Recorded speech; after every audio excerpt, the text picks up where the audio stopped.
क्या आपको पता है कि आपके गांव की मस्जिद, मदरसा, आपके गांव के कब्रिस्तान और ईदगाह के खिलाफ साजिश हो रही है और इस साजिश के लिए झूठ और एक घटिया प्रोपेगेंडा का सहारा लिया जा रहा है।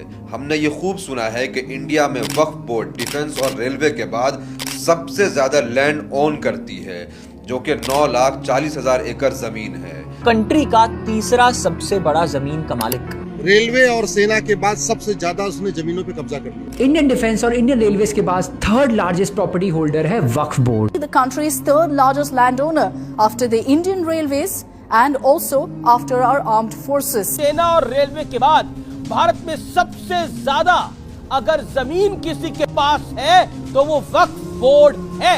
अब ये बताकर कि वक्फ बोर्ड के पास रेलवे और डिफेंस के बाद सबसे ज्यादा जमीन है, लोगों को डराया जाता है जैसे कोई बहुत ही खतरनाक माफिया इन सब के पीछे काम कर रही हो। मगर हमें ये किसी ने नहीं बताया कि अकेले उड़ीसा में सिर्फ 13 मंदिरों के पास 12 लाख एकड़ जमीन है।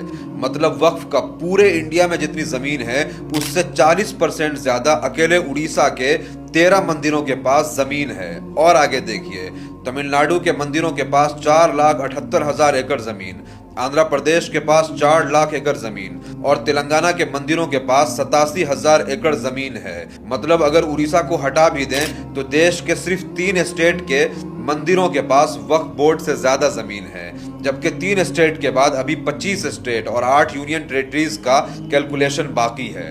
तो सोचिए कि वक्फ board third largest land owner है, ये झूठ और प्रोपेगेंडा कहां डस्टबिन में जाएगा? फिर वो लैंड जिहाद, जमीन जिहाद जैसे प्रोपेगेंडा का क्या होगा?